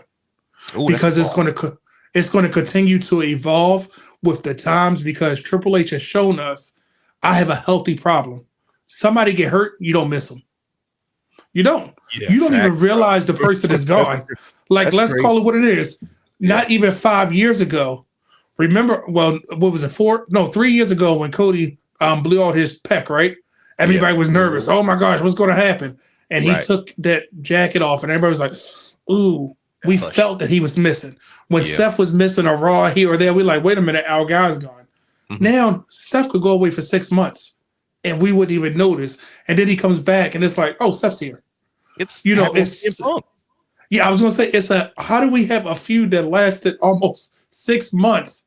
Right. And we still were entertained because he has such a healthy problem now. He didn't make a superstar. He made a roster of superstars.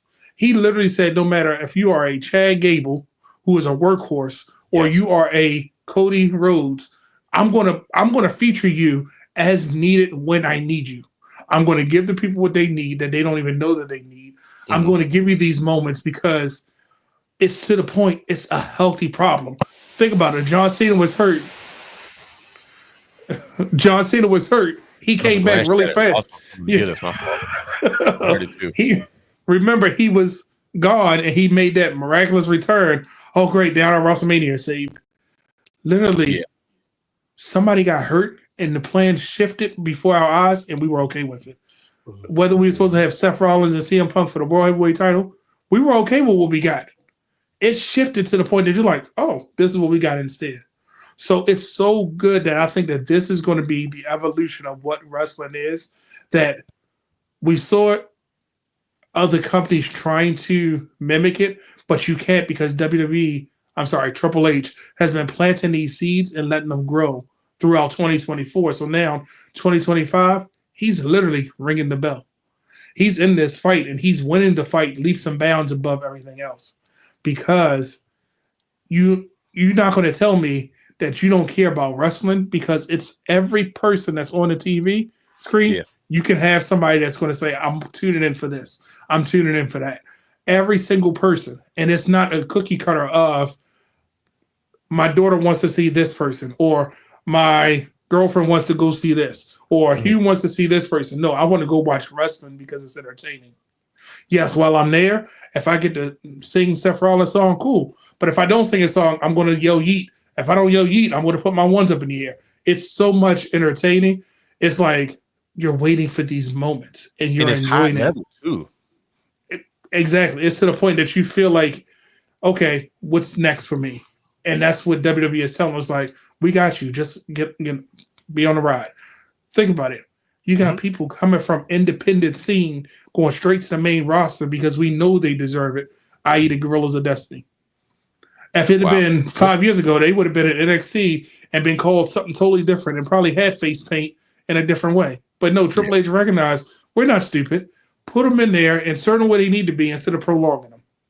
And if you notice, I really think certain things are leaking to get the buzz.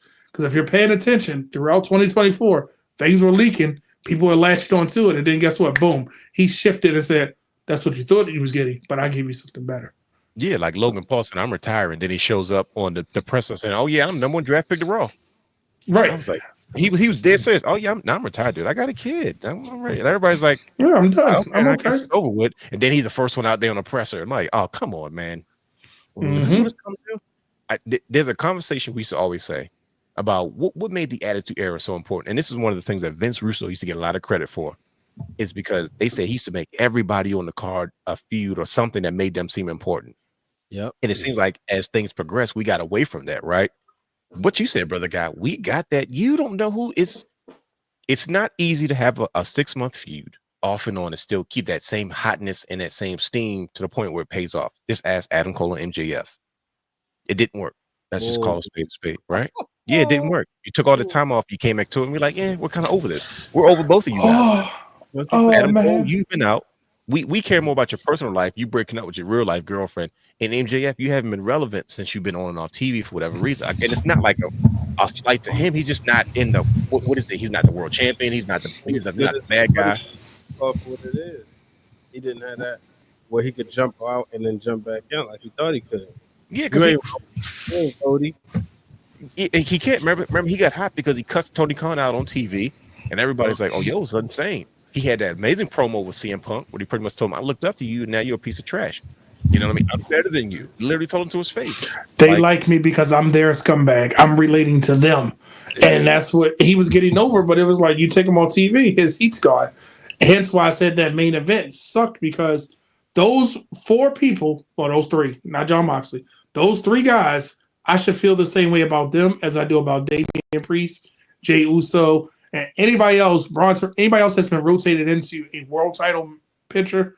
I should feel the same way about those 3. And one of them is a former Grand Slam champion with New Japan. Confusing, ain't it? Mm-hmm. Man, y'all hurt my feelings, man. First of all, bravo to you all, gentlemen. Brian H., thank you for it. It was a perfect drop the mic moment. And then right now, you brothers just kind of poured gasoline on the fire because I'm done. Like I'm just gonna quietly just fade to the back, like the Homer Simpson meme, and just keep my mouth shut and just enjoy my era for what it is. I'm not gonna start arguments anymore. I'm not going. Now these tell Jonathan these ruthless aggression kids are not getting. They're not done. Now the new people, this Triple H era, I'm gonna leave them alone. Ruthless aggression era kids, y'all still getting this. Y'all getting boots to tails. Of that era. Welcome to You the want all the smoke.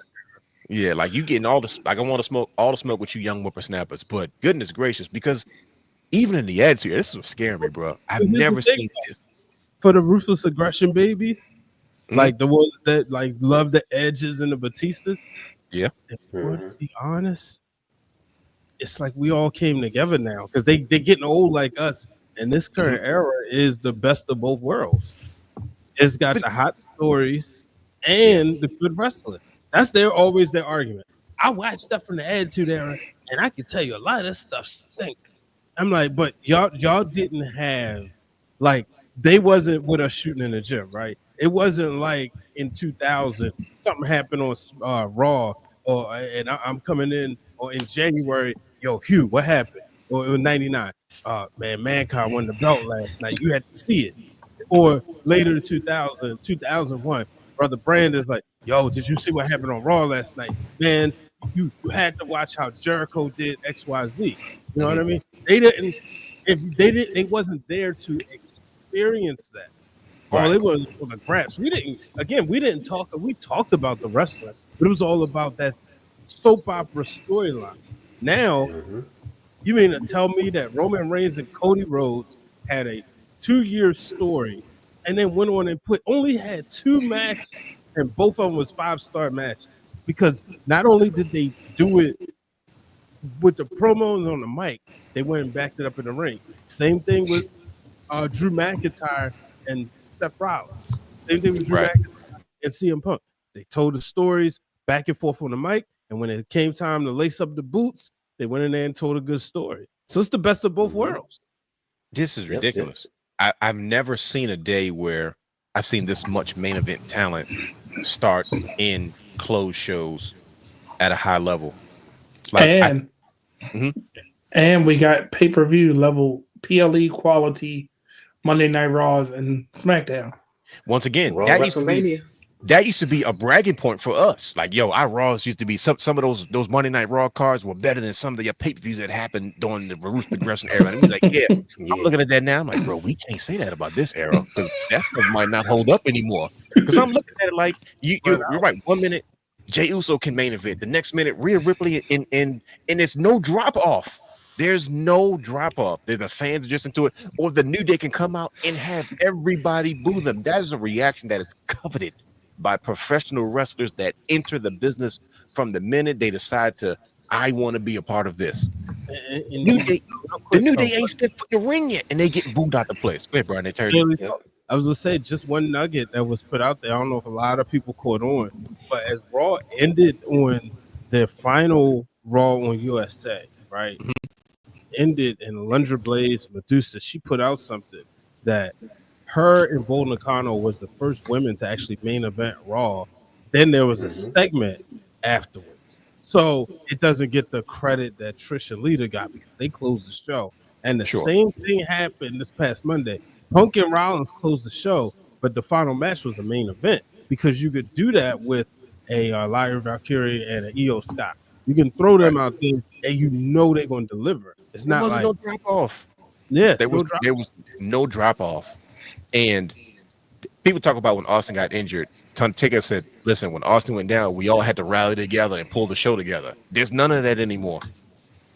Like, that's not a thing. And you talk about, at one point, we talked about that as the most popular era, the most profitable era, the most everything era. And that's what they had to do then to survive. And we like, that was the greatest thing. You talking about now, they don't got to do that? That's why the Tribal Chief can pick and choose his spots. Because if it was that bad and it was like the business side would suffer, he wouldn't have got that deal where, you know what, Roman, we can give you 20 days a year. Right. You know, you're not giving that deal to your highest drawer. And guess what?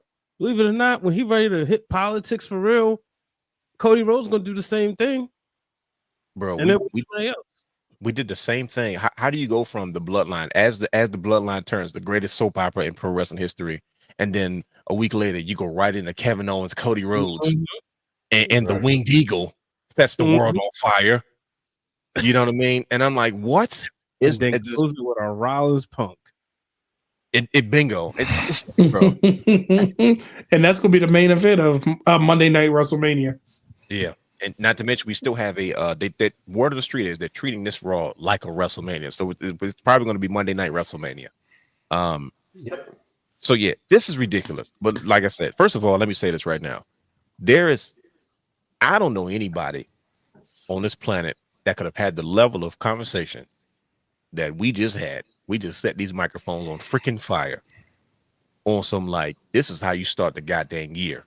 Because that conversation right there, I was like, yo, okay, that sets the tone for the level of intelligence we have to look at this product and analyze it, because that's not easy to do. And shout out to you brothers, you guys are clearly ready for 2025. Because yeah, I just gotta, I just want to pretty much, let that be known, give you guys a round of applause, because that was fun. What up, you? Shout out to you, Brian H, for even sparking that conversation. But like I said, you brothers brought all excellent points, and we're going to get ready to close this show out. Video in the chat, so the people who didn't see it, yeah, go ahead, drop it in there if they got access to it. Go ahead. So and drop the link. We said all that. Now we got to put our money where our mouth is, right? So what are we looking at, gentlemen, going into 2025? I think we kind of answered the question. Will Netflix lead WWE into its greatest era? I mean, it's kind of an excellent transition as it is, and I think we kind of answered it. You know what I mean? But we're here now, right? It's 2025. Brother Guy mentioned all the content that they're putting on Netflix as it is, and I personally appreciate it more because Netflix is easier to operate than Peacock. Peacock might time out. You got to get through so much other things. But it was just, I literally turned on Netflix. I got it on every device I got. I can go straight to it, and I'm good. And I'm assuming I can watch all that stuff commercial free, with the exception of the live shows, because they're going to still show their Netflix commercials and sponsors and stuff like that. But gentlemen, what are we looking at going into 2025? As we do believe that Netflix will most likely, I never thought it would be. I'm mind blown and I'm thrown off because I never thought there would ever be a better era than the Attitude. And I'm like, yo, is this really happening right now? Like, it's really like, I'm really like, yo, I never thought this day would come, and we're here. I'm like, yo, this is really about to go down. Like, I see this, right? As brother Guy mentioned, everything that's on there, and you got something for everybody. Here's the thing, just to kind of take that a little step further. You got all those superstar profiles. I believe what WWE will do is look at a lot of those streaming numbers, right? So when you start seeing some of your favorite wrestlers get pushed to the front, or maybe a little bit to the back, maybe less highlighted, you're going to see a lot of. We won't see the data, but it's going to be a lot. It's going to have a lot to do with that, right? What are the new users? What are people who don't have WWE always in our algorithm? Who are they watching? I watched it, I had to watch the one about Bianca, and I was like, oh, I got a 3-minute biography on Bianca Belair. Now I know exactly who she is. Trish Stratus. They put one on her. They got on the classics. They got on the old people. Big E's the perfect person. This is why I don't need to see Big E wrestle no more. Him doing the content like this, everything you need right there. If you somebody, and I've been in this wrestling world for so long, I can't even imagine my life without it, right? But if this was, say, 97 or 98 when I was had a small break from wrestling because of the lack of access, and I finally got access, I'm going through rabbit holes. I'm spending a day binge watching all of this. And I think that's going to be a key factor as Netflix leads us into WWE's greatest era, is having the superstar profiles, having all the wrestlers information right there. And the best part, it's easy to search again. You can type in a wrestler's name and you can get the content up. Bro, it's so much easier. It's so much easier. It's like 2011. Remember when all the stuff was on there before the network came out, and you could go back and watch all the DVDs. We back. It was like, oh snap! It's like having DVDs on Netflix, But then they pulled them off all of a sudden. But then we eventually got the network. So So speaking of the network, we were there for it. What are we looking for? Like we're in 2025. What's the next move? You know what I'm looking for. What's that, brother? Just that. You know how I keep saying that it's a reason that we're getting this footage slowly but surely. What Triple H footage we has been talking recording just anything. The backstage set, like when he released the CM Punk coming back a year later, he sat on that footage for a year. I'm looking for that type of content to pull them back layers, letting you see more, so you can appreciate what the people in the ring are doing. What is Right. their life like? You know, what happened to this moment? Like with the And Damian their Priest wives. documentary. Yeah, like his documentary was so well put together. It gave you got this him whole over. backstory, and you're That thing like, got him I over. And need it to changed his cheer for this character. guy. Yeah, Yep. it changed his character because they allowed him to just be that. They're like, well, shoot, we already told the world who he was. Let's just let him be that. And that's what he did. That's a good point. And that's why I'm looking forward to that. And not necessarily breaking kayfabe, but letting us see the wrestler, the side of, I'm waiting for the documentary as to like why in depth about Bailey, because everybody's hinted at, she's been always putting herself to the side, why her music changed. All of these things we're going to start seeing in depth. And it's a reason that they were trying to hire a new music person. I think that they're going to give us so much content that even if you are a wrestling fan, you're going to be able to watch something besides a match. You're going to watch the Bray Wyatt story or the Uncle Howdy story that we saw on Raw play out like the movie that it was shot. We just saw the clips on Raw. We're going to see the ref cam from their point of view when Cody Rhodes won. What was the actual reaction? Look at the things that happened in the ring, the perspective that you didn't see. Because when wrestlers talk about, oh yeah, this is what happened, this is what happened, now we can actually see that. We can see what's happening now, how the crowd is actually reacting. I'm looking forward to all of those extra things to fill in that gap, because you can watch the matches, but then now you're going to have some investment in the matches. Dang it. Oh man, I think we lost our era. Like we're in trouble. Brother Hugh, what are you looking forward to Netflix? Because you guys are saying all the stuff that I'm like, I wish we had that. We had the Attitude Era, but then it's like, oh crap, they got that now. And I'm sorry, before you go, and they've been releasing. You notice they've been releasing matches. Triple H been holding on to a lot of stuff. He released him into Jury. I was like, wait a minute. I said, I didn't even know that existed. I didn't know he made. I didn't know it existed. I didn't either. Was it a house show? Yeah, it was for the world title match. House show in Japan, yeah. And he's a legend. Like the Jerry's the legend in Japan. He's one of the most revered superstars that's ever come out of Japan. Like, you know what I mean? Like, there's guys that like how Conan was to Mexico. Like, if you was in professional wrestling, from Mexico to the States, you went through Conan a lot of times. You know what I mean? Especially in those early years. Tajiri is revered in that same regard. You know what I mean? The same way, Kenji Mujo, the Great Muda is, Eve still, now he's retired. But what about you, Brother Hugh? What are we looking forward to in 2025 as we enter this era?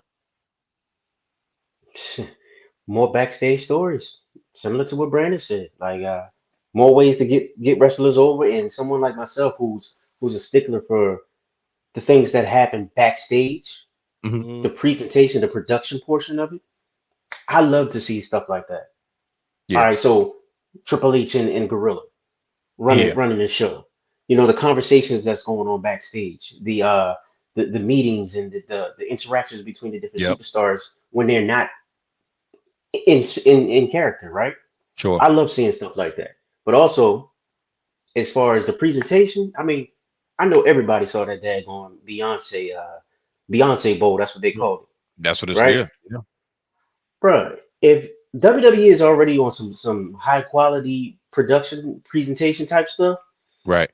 Man, if they get on the same, if they're on the same level as that Beyonce, the production of that Beyonce bowl, unreal. Man, don't tell them what we're gonna get, bro.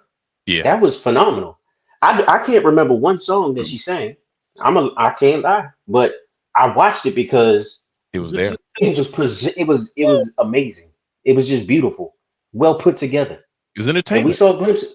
Yeah, we saw glimpses of it when Roman and Cody had their little face off in Georgia, right? In Atlanta. Yes. Bad blood. So I'm looking at stuff like that to help further storylines. And if they got me if they keep doing stuff like that. So that's what I'm looking forward to. Just high quality production Continue doing what y'all doing. Shout out to Lee Fitting and the production team over there. Keep doing what Yeah. y'all doing. They're definitely not afraid to. It's like you don't realize what you're missing until it happens. Right. Like I never complained about nothing that we saw from production. Who was the guy that was there previously? I can't remember. Kevin Dunn. Yes, With the Kevin jump Dunn. skips and the Yeah, weird like, camera angles. We were programmed that that's just the way that it was, and you didn't think you're like, well, what else would it be? It's this until he was gone, and then we were like, oh my goodness, we didn't know wrestling could be presented this way. We didn't like you. Right. There's ways in production where you can take the viewer on a ride based off camera angles and glide cams. That's why they have the fluidity and how they present certain things, because you can be sitting there like, ooh, and it's the same effect that we used to have when we used to have 3D glasses, right? They gave us these glasses because they could present things to us in a way that we couldn't see it before. But the way technology has developed, we can kind of do similar things with the motion of the camera and how we show things and different angles and how we did. There's so many new techniques and things that we're seeing now in not just wrestling, but in all sports, because we see it a lot in football. Like there's a lot of angles and stuff that we didn't used to get a chance to see. You saw it one way before, but it's like it almost takes the viewer inside the space as much as they possibly can. And we're seeing that now with professional wrestling. But how does it feel that you all are now part of a generation that we sold out our generation? Because we just sat here on the show and pretty much said that this era, we used to live and die by the attitude era. Now we just sat down on the show and pretty much said like, yo, this is going to go in a different space. We're all a bunch of turncoats. It would happen. I never thought it was going to happen, bro. Neither did I. Well, and the thing is, and the only reason I'm saying that because y'all know I hate when people say, I'm a wrestler fan. I watch Ric Flair and Junkyard Dog. I'm like, I don't want people to say, I'm a wrestler fan. Yeah, when Stone Cold and The Rock, I'm like, it's happening. Yep. It's happening. It's happening. That's when I'm like, oh no, because I saw a post. Next. Yeah, that's gonna be the next one. Oh yeah, I was a fan when John Cena. Stop it, please stop talking. Yeah, don't say another word. Well, let's talk about John Cena. John Cena's on his retirement tour 2025. What are we expecting to see from John Cena as he kind of takes his last ride out into the sunset? A whole bunch of shirts, a whole bunch of different color shirts. You think so? Mm-hmm. He's gonna have a different shirt for every city. It's gonna be themed to that. Wherever he's gonna appear, it's gonna be themed to them. And he thought I was crazy. I think it's gonna be a belt theme to that. They're gonna capitalize so much on this. I think that he wins a world title on his last match. No, I'm saying I think that he wins on his whatever his very last match is. And just walks out. He's gonna chase it. Yeah. Yep, and vacate it, and then that way, he did what he was supposed to do. And I think he's gonna get all the way to the point that he's never giving up, This is my last chance. This is my last opportunity, and this is gonna be it. And I think I'm just gonna say world champion because I don't know if it's gonna be the WWE or the world title. He's gonna win one of them at the end of the year. I'm gonna say WWE because I want to see that spinner come back. Give me CM Punk. Give me John Cena for the spinner title. I don't want that. What they did with the Winged Eagle coming back. Why not get themselves? Listen, it's possible. Like I said, with this one night only gimmick they did with the Winged Eagle, that lasted a little bit more than that, and it's going to. And once again, the Winged Eagle is going to once again be a part of the main event at Royal Rumble. We're getting Kevin Owens, Cody Rhodes too. We're getting the second match. It is a ladder match, bro. Three. No, that's three. Three. It's three. The first one they were friends. I don't count that one. For the first one, they were okay. I don't want to finish you off. See, that was just a gladiator battle. Like, okay, I respect that. This is a feud, and you're right. And I'm like, okay, here we go. But yes, Kevin. Now they fighting. They fight for the Winged Eagle and the undisputed WWE championship. Literally, on this. First of all, Kevin Owens is dangerous in the ladder matches. He has a history.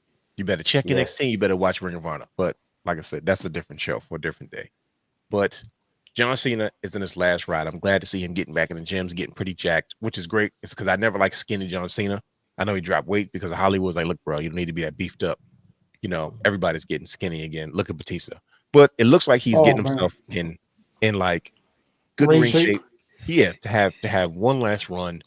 I'm excited about that. John Cena's 2025 final ride. It's going to be bittersweet for a lot of people but like I said, a lot of the kids that grew up on John Cena, they're getting older now. You know what I mean? And they get to have this moment gracefully, you know, as Cena decides to bow out. And he's not going away forever. He's retiring from in-ring competition. He said, "This is my last year wrestling in WWE. He'll always be a part of WWE in some way, shape, or form. You know, it's doing a t-shirt and sell a hat." But and I will say his voiceovers have done very well. All the stuff he's done voiceover for. Yeah. That's really his. I don't want to sound cliche or take up a lot of time, but every time I hear of something that he's doing a voiceover for, I'm like, that fits very well for him. Yeah. Like Charmin commercials and freaking insurance and car stuff. And I was like, okay, that's John Cena. I know that voice. Yeah. And it's and I'm okay with it. But yeah, what else are we looking forward to in 2025? We like so I guess we're here almost to wrap this up though. We mentioned on Netflix, right? Are we going to get any? He said a belt. Are we going to get any other content on Netflix? Because we saw something that said Raw Vault, SmackDown Vault, and something else. Are we going to get more WWE content on Netflix besides stuff from Monday Night Raw? What do you guys think? The SmackDown Vault? Because I haven't seen it. That's why I asked if it was real. I was like, is this a real picture? Because I know they did a Raw Vault. He sent a screenshot, and I was like, it said Raw Vault and SmackDown. I was like, even if this isn't real or not, is this something that you think we'll get, or do you think everything will strictly be all about WWE Raw because that's the property that they have? Yeah, because I think, you know, they still got all that money they invested in Peacock, or it's just a Peacock. Peacock pays them. Yeah, that's what I mean. That's what is that deal? SmackDown will be there, and the PLEs. Okay. You know, especially Peacock and USA, that's all under the same. Universal. Yep. Yeah. So I think you know, that'll be interesting, you know, going forward. But I'll say this, non-wrestling, but wrestling related. Sure. I think you're gonna see wrestling fans double again. Like, I think the amount of wrestling fans we have right now, you're gonna start seeing in your circles more people coming back to the business. Yeah, it's fun. Like, it's wrestling is a part of, like, it's not separated like it used to be. And I told you, like, in the 90s and during the Edge era, everybody watched wrestling. You didn't have to be a wrestling fan. It's something you watched, right? Like, everybody watched the news. Oh, I'm not a fan of the news, so I don't watch it. No, it's just something you watch. Everybody turned. That's how good it was.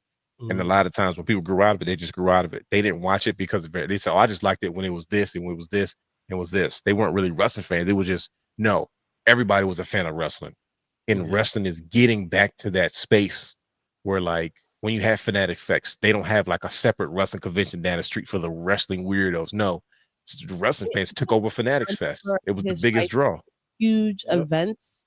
I forgot this was connected. Oh, and isn't that the one that Rhea Ripley sold out before all the other sport people? That's what I'm saying. Like, which is insane. And it was heavy hitters, brother guy. Like, it wasn't like no bench players. Like, we were talking Hall of Fame people. Like, Hall of Fame current player. I was like, yo, what in the world? Peyton Manning, Peyton Manning, freaking Derek Jeter, David Ortiz. Like, we talking like heavy hitters, pop culture people. You know, the podcast, the athlete podcaster, Allen Iverson. Yeah, come on now. He's the most popular man on the planet. They say he's a rock star. And she sold out before them. That's insane. You kidding me? It's a sports fanatic. Fanatic Fest is for all sports. And then you mean to tell me WWE in that first year, Rhea Bloody Ripley, and I'm not saying it's a bad thing because we know that's her thing. The Eradicator sold out before all of these Hall of Famers. Rhea, Punk, Cody. Look, every time, WWE was walking around with armed security. Like, when they brought over to do his masked man stuff, and he came over there, you know, he had people with him, and it was like, all right, if we got people with you. Same thing with Cody Rhodes, you know, they had armed security. So yeah, it was everything. Realness, I think I honestly think we're getting a new championship, a new WWE title. Okay, all right. Now let's let brother guy have his moment. You got the John Cena one. How you feel about that? Let's let brother guy have his moment. I'm intrigued now. What are you talking about, brother guy? Why are you convinced that we're getting a new title, and what title Oh, we're talking. What are we talking about? Cody Rhodes or Kevin Owens will have a new title because No, I don't do keep that. going back. No, I'm saying whoever wins the championship, because Triple H made a good point when he said it's all about the name recognition, the brand, everything like that. If you look at the current championship, it's just a logo. It doesn't fit any of his other style belts that he has. So he's got to make that fit because right now, if you really think about it, every other team that would have had the WWE championship has their Mhm. own belt now. They're really not, you haven't seen this belt being circulated to other people now because they have their own. Okay. They haven't, so now he got to make this an identity of his own. That's the last thing that he has to carve out in his era, that championship, that in the women WWE championship, because I think that's why the Wing Eagle was reintroduced to Gage. Because I'm telling you, it's going to be some hybrid, modern take on it But that is that's what going to we blow were our all mind. fussing about, weren't we? Wasn't that the trick bag? We was like, oh, when Cody got it. Yeah. You said what? All the AI stuff we've been seeing. Yeah, but I think because he said because right now there's nothing. The world title has his stamp on it, but it still says WWE. When I say stamp, the NXT titles, all the titles, the tag team titles, everything has a modern feel. So it you're feels saying like a championship. That so you're looks saying like it's still a relic. so you're saying he's going to get rid of the last remnants of Vince McMahon's approvals. And the Yep. crazy part is, as much as I don't want it to happen, I'm like, that's a good chance that I can see that actually happen. And it's not because I don't want to see it or I'm so attached to the version I'm saying that. It's just I hate being. This is pissing me off. I'm getting swerved, and we all assumed we were going to get a new championship when Cody Rhodes won, and then we didn't get it. But I'm like, wouldn't this be like the craziest trick bag where he did this whole thing where we're going to bring back the Wing Eagle because everybody loves it, make money off this, and then now we're going to merge the two into a brand new championship because it's truly undisputed. And it's just like, what? Wait a minute. So y'all was always going to give us a new championship. It just y'all made us wait and convince us that we weren't going to get it. And then all of a sudden now we do. I should have never asked you to say what you were going to say. Good around Roman's waist. I'm just saying. What'd you say? Roman's belt is old. What'd you say, Brother H? It would look good around Roman's waist. That winged eagle. I think that Roman Reigns has bigger problems to deal with, especially on Monday, and I'm sure the final boss will have something to do with it. And I don't know. Let's end on this note. What are you guys expecting for the first Raw of the first Monday Night Raw on Netflix? Can we call it Raw WrestleMania so we know what you're talking about? We'll just call it that. We'll call it Monday Night Raw. There you go, Hugh. That's what he called it. Because they pretty much said that's how they were going to treat it, and I'm like, let's just call a spade a spade. This is Monday Night Raw WrestleMania. What everybody just tell what are you looking forward to? What are you expecting to see? My pick is the final boss. Sorry, Brad, I stole it from me. I think The Rock's going to show up, and it's going to have something to do with Roman Reigns and Solo Sikoa, and I think that's going to set the tone for the next chapter of as the bloodline turns. Is that the first match? I don't know the match order, but I know it was. I know this just it got mentioned. So because if you notice, Joe Tessitore, he kept saying that CM Punk and Rollins. He said, "Yeah, that's the main match." He didn't say the main event, but this is the main match. He said it like twice on Raw. So I'm assuming that might be the main event. Brother Brandon said something about it earlier. He said, "I don't see why it wouldn't be." He's a Raw guy too, so he gotta sell that. But I say this, just to kind of throw it out on a limb, somehow, somewhere, maybe it's the YS6. They're going to show how the Inuit Dome has a gazillion and one bathrooms. Sure, that would be a good way of showing off the Clippers new arena. That's cool. What about you? I think we're gonna get a pre-show on Netflix that's leading up to it, like a countdown to Monday Night Raw. That's one thing, and then two, I think what's going to happen, and Hugh said this, and I'm going to put it out there because it's gotta be a reason that CM Punk and Seth went at each other so hardcore. We all know Becky Lynch is coming back, but he said something about why can't AJ Lee come back and it be a mixed tag match for them, because Becky don't have a problem with getting in anybody's face, and what better way to have an opponent to keep her away from Rhea when Rhea gets that world title back than to have her and AJ Lee be a marquee match for Mania. That definitely would draw. You will be excited. And I was thinking, I was like, dang, because we got Rumble. It's Rumble, Elimination Chamber, and then WrestleMania, right? Yep. Yeah. So, and then we got Raws in between. Who's to say that can't be a match on Raw between them four? It doesn't have to be at Rumble or Elimination Chamber. And then that way you can still, I mean, Triple H showed us, he tells stories. So once you said that, I said, I don't hate that, but I'm okay with it. I'm perfectly fine with it. Like, I was like, yep, I didn't have AJ Lee on my 2025 bingo card, but she's on there now. Well, right. What about you, brother? I'm just looking forward to see how they back up. Like, what's next after this show? Oh, you have to have something just as big for that next show, right?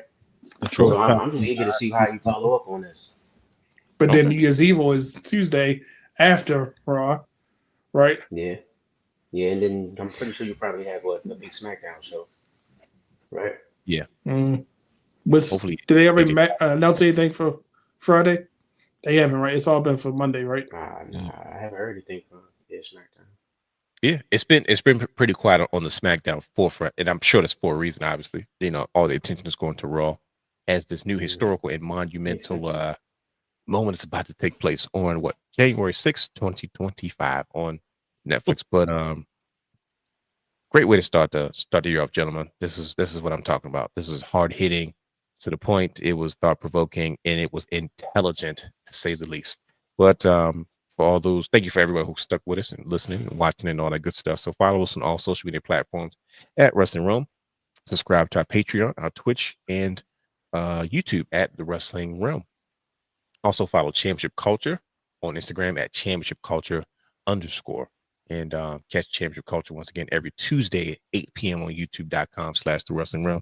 Stay tuned to our social media accounts and all that stuff as we will continue to make announcements about different things and continue to advertise our new shows and new segments to come up. As like Brian, they said, if you don't evolve, you die. And the Wrestling Wrealm podcast is continuing to do that, as well as the Wrestling Wrealm as a whole, as we evolve and diversify our content. This is going to be a fun year. I appreciate you, brothers. I appreciate everyone who stuck with us.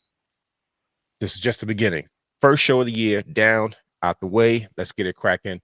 Let's have some fun in 2025. You all be safe. We will see you next week. We are out of here. Peace.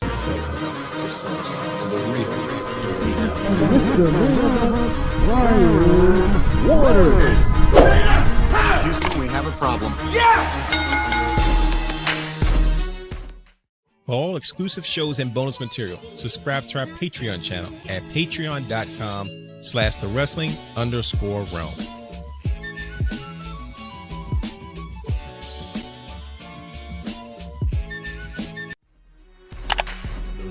You can watch all of our Wrestling Realm content anytime on youtube.com/The Wrestling Realm.